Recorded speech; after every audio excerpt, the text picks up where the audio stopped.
안녕하세요. 개인파산관제인 홍현필 변호사입니다. 오늘은 개인회생에서 채무자의 재산과 소득에 대한 조사를 어떻게 하는지 한번 살펴보겠습니다. 채무자의 재산과 소득에 대한 조사의 필요성. 개인회생 절차가 개시되기 위해서는 파산의 원인인 사실이 있거나 그런 사실이 생길 염려가 있어야 됩니다. 파산은 지급불능 혹은 이제 채무초과죠. 지급정지는 지급불능으로 추정되고, 개인회생에서는 파산의 원인인 사실이 있거나, 그러니까 그런 거 다 포함되죠. 지급불능, 지급정지, 채무초과. 그러한 사실이 생길 염려가 있어야 하므로 법원은 개시요건을 판단하기 위하여 친청 채무자가 이와 같은 상태에 있는지 여부를 심리하여야 하고, 그 심리를 위해서는 채무자의 재산과 소득에 대한 조사가 필수적입니다. 또한 채무자가 제출한 변제계획이 인가받기 위해서는 그 총 변제액이 채무자가 파산할 경우 채권자들이 배당받을 총액, 청산가치라고 합니다.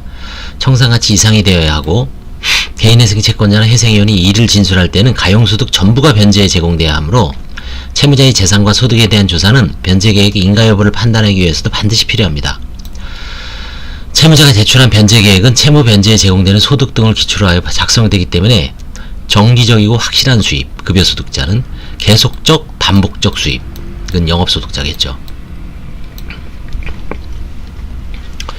가능성이 있는지 여부와 채무 변제에 기초가 되는 장래의 수입이 정확한 것인지를 파악하는 것이 매우 중요하다. 조사의 담당자는 채무자의 재산과 소득에 대한 조사의 궁극적인 권한은 법원에 있습니다.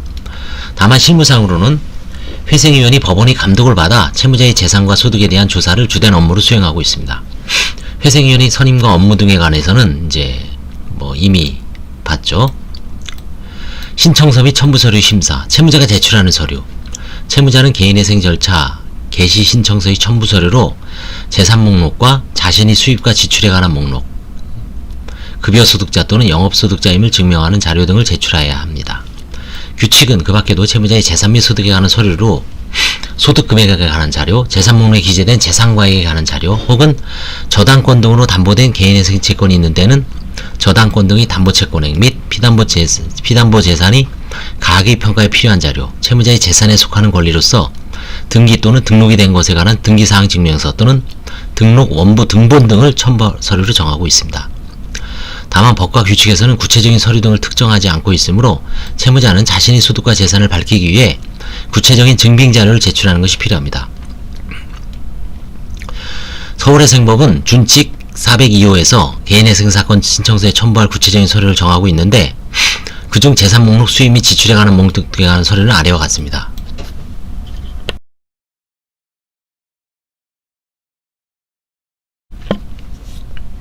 먼저 재산 목록에는 1. 부동산 등기사항 전부 증명서, 이게 부동산 등기부등본이라고 속칭 일컬어지는데 정확한 명칭은 부동산 등기사항 전부 증명서입니다. 둘째, 가입된 보험의 예상 환급금 확인서. 근데 여기서는 이제 예상 해약 환급금 확인서를 보다는 보험 계약 조회 결과서가 먼저 전제를 해야 되죠. 그래서 여기다 포함해서 이제 이걸 따져야 되겠죠. 그 다음에 세 번째, 채무자 본인 명의 지적전산 자료 조회 결과서. 이게 예전에 개인별 토지 소유 현황인데 이름이 바뀌었죠. 지전산은 현재의 재산 상태, 소유 여부만 공시가 됩니다. 과거에 이미 처분한 건 안 나와요, 이거는. 그 다음에 지방세 세목별 과세증명서. 이거는 이제 연차별로 쭉 나오죠. 어떤 세금이 부과됐는지. 그래서 과거에 세금이 부과되다가 딱 끊기면, 이쯤에서 뭔가 팔았을 것이다 라는 게 이제 추정이 돼서 그걸 추적을 하게 되죠. 채무자 본인 소유 부동산에 대한 국민은행 홈페이지 부동산 시세학원, 이게 흔히 속칭 말하는 KB시세죠. 또는 국토교통부 홈페이지 아파트 실거래 정보, 이것도 중요합니다. 또는 부동산 인근 소재지 공인중개사 2인의 시세 확인서. 다섯 번째, 자동차 등록 원부와 시가 증명 자료.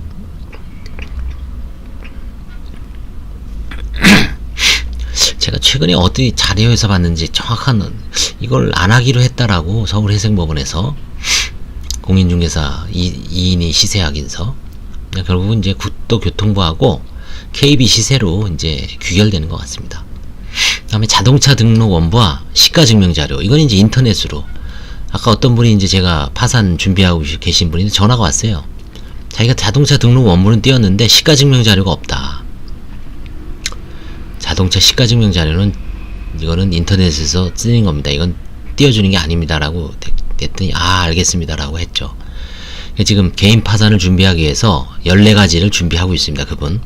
이제 연초가 되니까 연말까지 소식이 없다가 이제 오늘부터 불이 나게 이제 한 바퀴 도는 것 같아요. 사모님하고 부파산 신청해야 되는데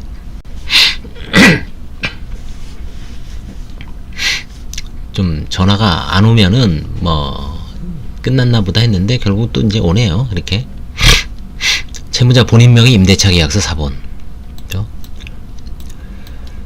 그 다음에 둘째, 그 다음에 이제 본인 명의 임대차 계약서 사본이 이게 이제 현재 거도 있지만 과거에 또 빼돌렸다는 걸 추적하기 위해서는 임대차 확정일자 신청서가 필요하죠. 그렇죠? 그게 이제 관제인이나 회생위원 입장에서는 항상 조사자 입장에서 봐야 되죠.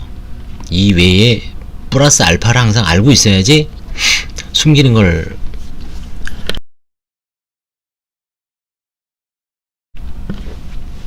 찾아낼 수 있죠.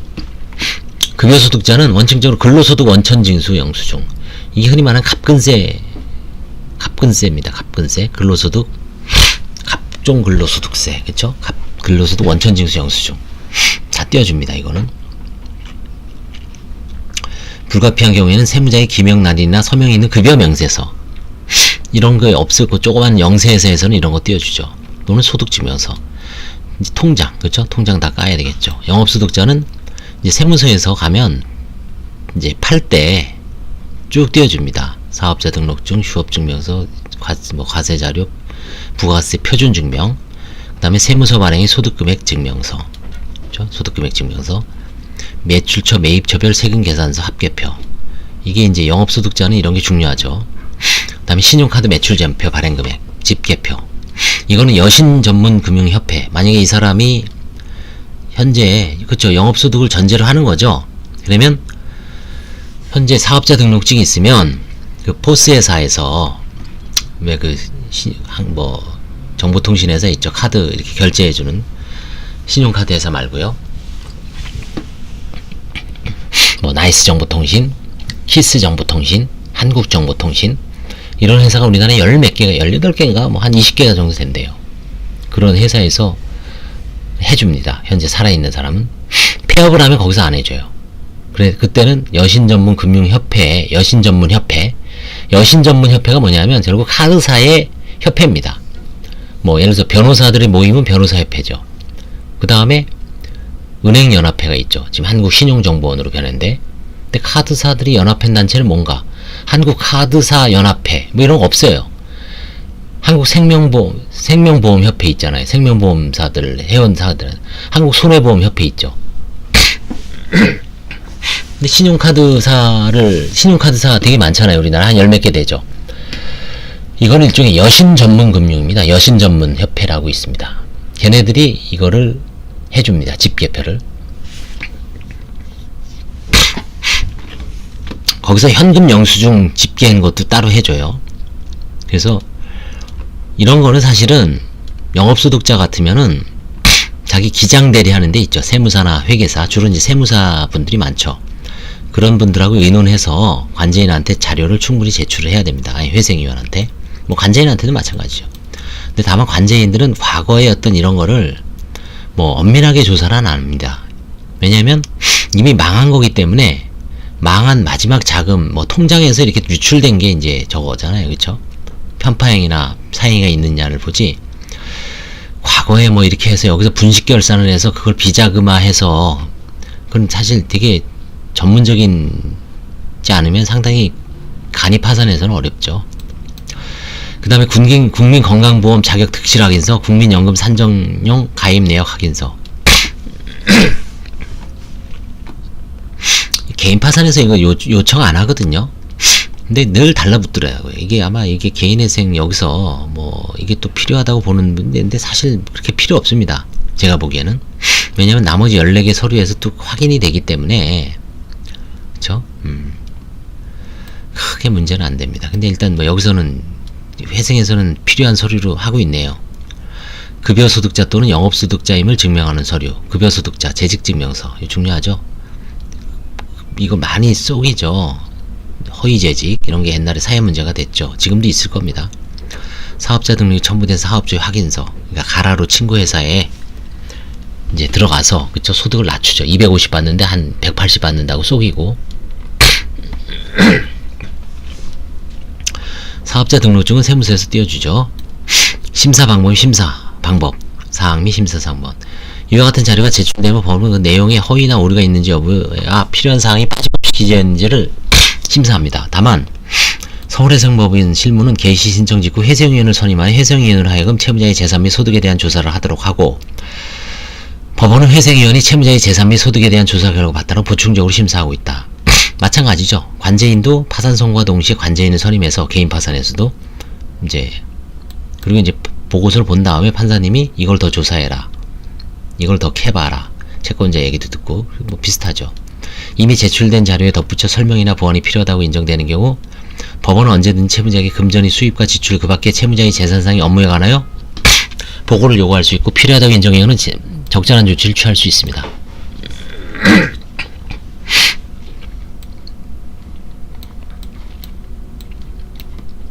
법원은 그 외에도 채무자를 신문할 수 있습니다.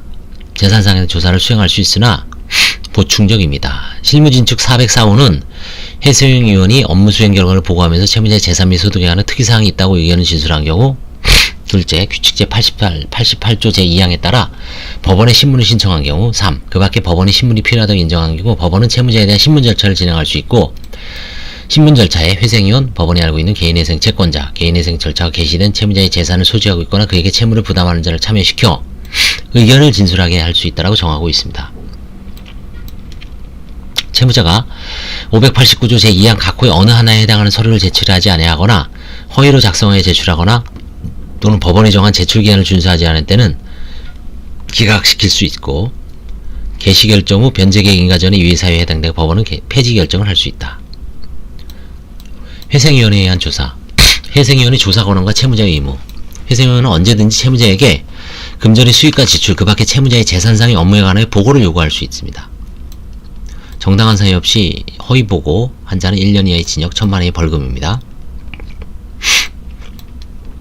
채무자는 진실에 부합되고 상세한 재산 목록과 수입 지출 목록을 제출해야 하고, 만약 그 내용이 부실하거나 누락된 사실이 밝혀진 경우에는 회생위원의 조사나 보고 요구 등에 따라 성실히 보고해야 됩니다. 회생위원은 세무자의 생활 환경을 파악하기 위해 채무자가 거주하는 집이나 직장 방문 이런 거 하나요? 뭐 안 할 겁니다, 아마. 회생위원은 채무자의 보고, 설명 및 제출된 자료를 검사하는 등의 방법으로 채무자가 보유한 재산과 수입 상황을 조사한 결과를 법원에 보고합니다. 채무자의 소득에 대한 조사. 가용소득은 채무자가 수령하는 근로소득, 연금소득, 부동산 임대소득, 사업소득, 농업소득, 임업소득 및 기타 합리적으로 예상되는 모든 종류의 소득이 합계 금액에서 생계비 및 소득세, 주민세, 건강보험료, 제세공과금이라 그러죠. 이거 다 뺀 겁니다. 제세공과금, 이 준조세죠. 국민연금, 이 4대 보험은. 채무자가 영업에 용사하는 경우 그 영업의 경영, 보존 및 계속을 위하여 필요한 비용을 공제한 나머지 금액으로서 이른바 처분 가능 소득을 뜻한다. 예를 들어서 변호사가 한 달에 1,500 매출을 올려요. 세무사가 한 달에 1,500 매출을 올려요. 매출이 소득이 아니죠. 그 사무실 임차료 한 200에서 300 내고, 그 다음에 직원들 월급 뭐 2명 쓰면 한 5, 600 되죠. 4대 보험 한 120, 그쵸? 그 다음에 뭐 기타 관리비, 뭐 잡세, 그쵸? 잡비 같은 것도 뭐 한 100 정도 들어가고, 교통비나 뭐 이런 점심 사 먹는 거, 이런 업무에 필요한 거, 직원들 밥 사주고 본인 먹는 거, 이렇게 쭉 하다 보면 그 다음에 이제 세금 내야죠. 부가세, 그쵸? 1,500에는 부가세를 별도로 받으면 1,650이지만 1,500에서 부가세 뭐 모아놨다가 이제 또 분기별로 내야 되죠. 그러면 이제 1,500 중에 나중에 이제 딱 1,000만 원이다. 그럼 그 사람의 처분 가능 소득은 500일까요? 아니죠. 500은 본인의 이제 소득이고, 거기서 이제 다시 배우자하고 자녀들, 그것도 이제 생계비라든가 이런 거 고려해야 되죠. 자기하고 배우자가 애들이 둘이다. 4인 가족은 얼마입니까? 280인가를 공제를 해야 되죠. 결국은 220 정도가 이제 가용소득이죠. 뭐 그런 식으로 산정하는 겁니다. 영업자, 1등. 개인회생 절차에서 가용소득은 장래에도 정기적이고 확실한 수입, 이거나 계속적 반복적 수입, 영업소득자임을 전제합니다. 장래 수입이 정기적이거나 또는 계속 반복적으로 발생한 것인지에 관한 주된 판단은 결국 개인 채무자가 개인회생 절차에 들어와서 변제 계획에 따라 정기적으로 채무 변제를 할 수 있을 정도로 안정적이고 정기적인 수입을 얻을 수 있느냐의 문제입니다. 그래서 이제 근로계약, 고용계약이 상당 기간 동안 쭉 왔는지 아니면 뭐 이제 시작됐는지 이런 걸 여러 가지로 보죠. 회생위원 등 소득에 대한 조사 결과에서 안정된 장래 수입을 바탕으로 변제계획 변제 기간 동안에 발생하는 채무자의 장래 소득 중 생계비 등을 공제한 가용소득의 총액을 산출한 다음 그것을 인가예정일을 기준으로 일정한 할인율에 따라 현가로 계산한 결과인 가용소득의 현재 가치를 산정해야 됩니다. 이 할인율은 시장 이자율에 유연 프리미엄을 가산하는 방법으로 정할 수 있으나 실무상 연 5%의 비율에는 복리 할인법, 이른바 라이프니츠식 현가 산정 방식 계산법을 적용하여 산출하고 있습니다. 우리가 손해배상, 옛날에 지금도 그렇지만 손해배상 소송을 할 때 사망자, 그쵸? 망자의 어떤 그 소득을 현재 가치로 산정을 합니다. 그때는 호프만 계산법을 하죠. 달리죠. 라이프니츠는 복리 방식이고, 그쵸? 호프만식은 달리의 할인 방법이죠. 채무자의 재산에 대한 조사. 회생위원 등은 개인회생 재단에 속하는 채무자의 재산 및 면제 재산을 조사해야 됩니다. 개인 파산하고 개인 회생에서 면제 재산은 거의 비슷하죠. 특히 청산가치와 가용소득의 현재 가치의 비교는 변제계획안 인가를 위해 필수적이므로 청산가치 산정이 기초가 되는 채무자의 재산에 대한 조사가 중요하다. 개인 파산에서의 면제 재산하고 개인 회생의 면제 재산이 다르죠. 개인 파산에서는 생계비가 있죠. 185 곱하기 6 1110만원. 근데 개인 회생에서는 뭐 자체가 벌어서 하는 거기 때문에 그게 없죠. 특히 청산가치와 가용소득의 현재 가치의 비교는 변제계약 인가율의 필수적이므로 청산가치 산정의 기초가 되는 채무자의 재산에 대한 조사가 가장 중요하죠. 청산가치 산정은 만약 채무자가 파산 선고를 받는다면 파산재단에 속하게 될 재산을 기준으로 산정합니다. 이와 관련하여 법 382조는 채무자가 파산 선고 당시 가진 모든 재산과 채무자가 파산 선고 전에 생긴 원인으로 장래 행사할 청구권은 파산재단에 속한다고 하고 있고, 압류금지 재산은 파산재단을 제외하고 있습니다. 따라서 개인회생재단에 준용되어 유규정의 개인회생재단에 속하지 않거나 법원의 결정에 개인회생재단에 변제된 재산은 파산재단에도 속하지 않는다고 할 것이므로 청산가치 산정에도 포함되지 않습니다. 청산가치 보장 원칙은 나중에 자세하게 나옵니다. 채무자의 재산조회에서 재산조회를 실시할 수 있고, 적정한 가액 여부가 중요한 게 감정평가법인에 의뢰하는 방법으로 재산 관련할 수 있습니다. 채무자가 주거용 건물이 임대자 보존금 3천만원 중 민사집행법 246 제1항 6호에 따라 압류금지 재산을 초과한 500만원에 대해 면제재산 신청을 하였으나 이를 기각한 결정에 대해서 쭉 나옵니다. 면제재산은 재량으로 할 수 있다. 그렇죠?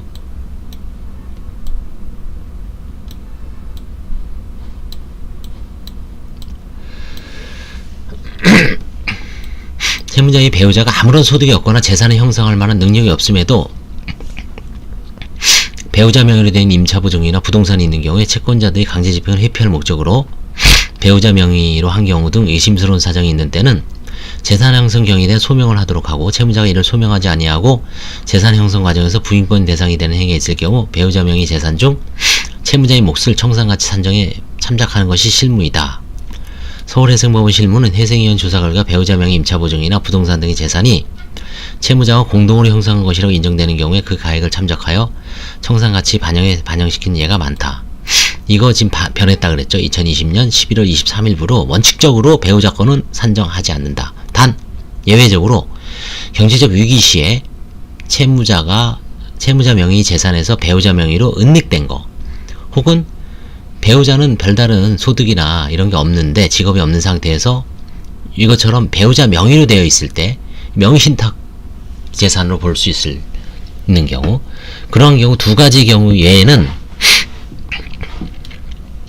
뭐 어느 정도 공동 몫을 인정을 해서 그런 건 안 하기로 했다고 합니다. 채무자의 재산 조사를 거쳐 산출된 각종 재산의 가치는 청산가치 산정의 기초가 되죠. 이와 같이 산출된 재산 가치는 원칙적으로 청산가치로 인정되고 변제계획에서 정한 변제액의 현재 가치가 이러한 청산가치를 상회하도록 하는 변제계획안이 작성돼야 됩니다. 항상 청산가치 이상, 그죠? 만약 장래의 수입 등에 의한 변제계획의 현재 가치가 채무자가 보유한 재산 등에 의한 청산가치에 미달할 경우에는 보유재산이 처분대금으로 채무변제라는 내용이 포함된 변제계획이 작성돼야 합니다. 그죠? 재산은 그대로 지키고 안되죠. 채무자의 재산 및 신용의 조회, 재산조회제도. 법원은 필요한 경우 회생이면 그 밖에 이해강의 신청이 하거나 직권으로 뭐 재산조회 할 수 있다는데, 이거 파산에서도 있는데 이거 사실 시간만 길어지지 이거 다 채무자가 해올 수 있는 거거든요. 그쵸? 그래서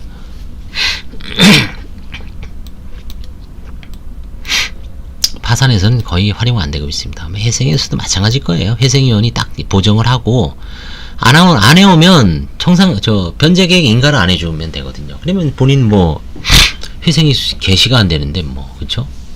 회생이 개시가 안 되거나 아니면 변제계획 인가를 못 받는데 뭐, 그쵸? 뭐 포괄적 금지 명령 이런 거를, 아니면 개별적 압류라든가 강제 집행을 피하기 위해서 꼼수를 써서 일단 소낙비 피하자고 보는 식으로 해서 일단은 급한 불을 끄고 개인회생 신청해서 그 혜택만 보고 꾸물꾸물 거리다가 이거 제대로 서류를 안 내는 분도 있겠지만, 그런 경우 바로 그냥 기각시켜버리죠. 판사가 폐지시켜버리면 이제 강제 집행 가능하잖아요, 채권자들. 그쵸? 그런 꼼수는 아마 허용은 안 될 거예요, 이제. 그래서 재산조회의 비용, 그쵸? 재산조회는 뭐 이거는 회생위원회 영역이기 때문에 넘어가겠습니다. 이거는 저희 파산관제에서는 거의 이용 안 합니다. 이거 이용하는 경우는 뭐냐면 이런 조회보다, 그것도 조회인데 예를 들어 관제인이 상대방한테, 부인권 행사의 상대방한테 소송을 해야 돼요. 부당이득이나 뭐 주로 부당이득을 많이 하죠. 이미 다 처분했을 때. 근데 상대방이 재산이 있는지 없는지 몰라요. 만약에 재산이 없으면 이겨봐야 헛소하는 거 아닙니까? 그러면 그때 재산 부인권 청구의 실효성을 확보하기 위해서 판사님한테 상대방의 주민번호, 주소, 주민번호를 특정해서 그 사람에 대한 재산 조회를 할 수 있습니다. 어떻게? 뭐 예를 들어 주로 이제 세목별 과세증명서하고 지적전산 자료 조회, 그 두 가지만 하고, 좀 필요하다면은 만약에 그 사람 명의로 임대차가 되어 있을 수도 있기 때문에 등기부를 띄워보고 재산이 없잖아요. 그쵸? 그럼 세를 사는 건 아니에요. 세를 사는 건 그 사람 명의로 살 수도 있고, 배우자 명의로 살 수도 있고, 부모 명의로 살 수도 있고, 자녀 명의. 근데 찔러보기 식으로 할 수가 있겠죠. 근데 그것도 사실 거의 안 하죠, 사실. 그 다음에 이제 뭐 이런데 할 수 있겠죠. 특허청이라든가. 근데 이제 세목별 가세증명서하고 지적전산 자료 조회만 나오면 다 그냥 부동산에 관한 건 다 나오죠. 그쵸? 재산조회 조회 절차 이런 거 다 넘어가겠습니다. 이거 실제 아마 제가 보기에는 거의 안 하는 것 같아요. 회생위원들도 한번 물어봐야 되겠지만 한번 물어보겠습니다. 다음에 아시는 분한테. 너는 이거 하냐? 안 할 것 같아요. 제가 보기엔. 이거 하면은 일이 엄청 늘어나고, 그럼 결국 채무자가 말을 안 듣는다는 얘기인데 말이 안 되죠. 그쵸? 그래서 오늘은 채무자의 재산과 소득 조사에 대해서 알아봤습니다. 채무자의 재산과 소득은 모든 개인도산에서 저희가 14종, 30종, 29종 한 거하고 똑같습니다. 사실 개인회생에서는 조금 더 면밀하게 보는 측면이 있죠. 왜냐하면 그 가라소득 같은 거를 탐지하기 위해서 과거 어떤 건강보험 같은 것도 볼 필요가 있는 것 같아요. 과거 이 사람이 어떤 비슷한 업종, 그쵸? 꾸준히 살아왔으면 근데 갑자기 막 실직을 하거나 뭐 월급이 확 떨어지는 경우도 있잖아요. 좀 이상하잖아요. 그쵸? 연봉 3,000 받던 사람이 1,500으로 신고하면 좀 이상하잖아요. 그쵸? 그 다음에 건강보험 득실 확인서 이런 거 좀 필요할 것 같아. 그쵸? 파산은 이제 과거보다 현재, 파산은 현재보다 과거를 조사하는 거죠.